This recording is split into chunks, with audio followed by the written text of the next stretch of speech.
Alright guys, welcome back. We got the transmission lined up to the flywheel here. This is the H22 standard transmission. We're gonna be lifting this transmission up, lining it up, the dowel pin to the hole of the block. So let's get started. So the key and the procedure to lift this up is of course with the jack and with this crossbar right here. And then the suspension back there is one hell of a tight area. So what we're gonna do is we're gonna lift up the front side of this transmission first, and then the back right after. So what that means is that fork right there is gonna go in over that bar, and then we're gonna wiggle the back right after. That shifter bracket right there is gonna hit that beam. So let's give this a try, and make sure you get a low profile jack, a big jack, so they could hold that transmission steady or it won't drop on you. All right, let's get started.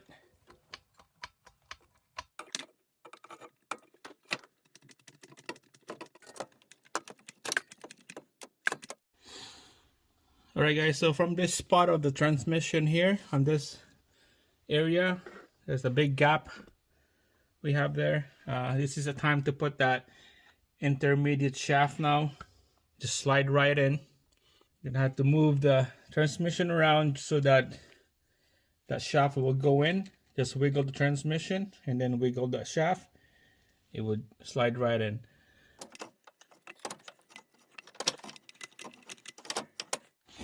Alright guys, so that's what we want. Get that beam, that fork right there is over the beam.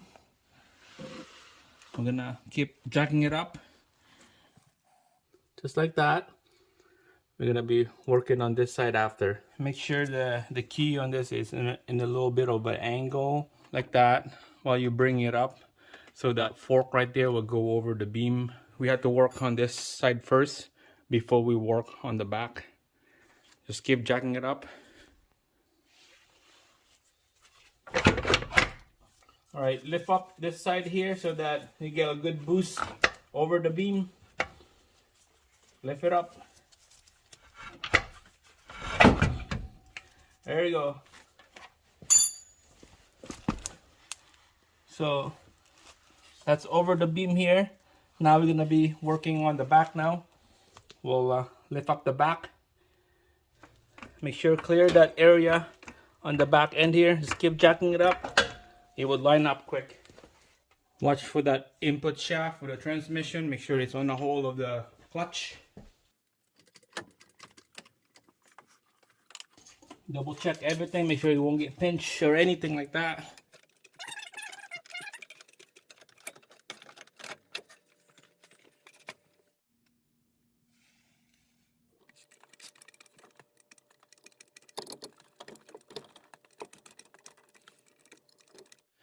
Alright guys, check it out.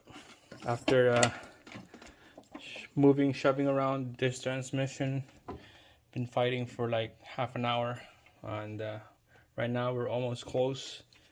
We're about a quarter of an inch left to meet the block. We're gonna line up the hole and put those bolts in, and then after that we'll be ready to go to install everything back. We need to do a little bit of pushing, shoving, move around on this transmission, and everything should be good. Alright guys, it's finally it's bolted down, lined up to the block now. It was a really struggle with a one-man person installing this transmission with the jack. I used 2 guide bolts to guide me and maneuver this transmission. This is my guide bolts right here. I kind of hand tied it, and then this one right here, same thing, 5 or 6 spins of that bolt down the bottom.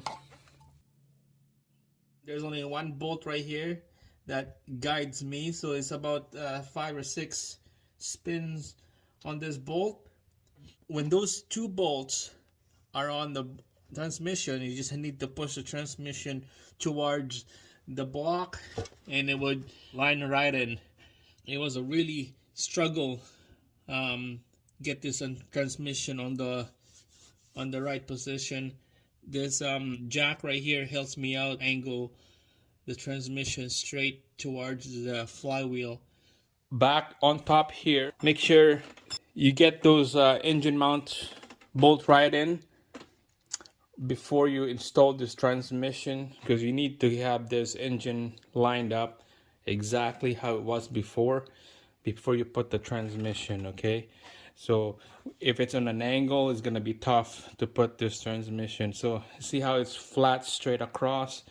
I got that bolt right in there so that it's not gonna sag the transmission. Just put a jack underneath the transmission for now, because I'm gonna need maybe 6 or 5 more bolts. I'm missing probably 4, so I'll have to get some more bolts. It was a struggle again, probably 2 hours by myself doing this, and hopefully this helps somebody out there struggle. Just keep on grinding every day doing this kind of job. So again, thanks for watching, and then I'll see you again on the next one.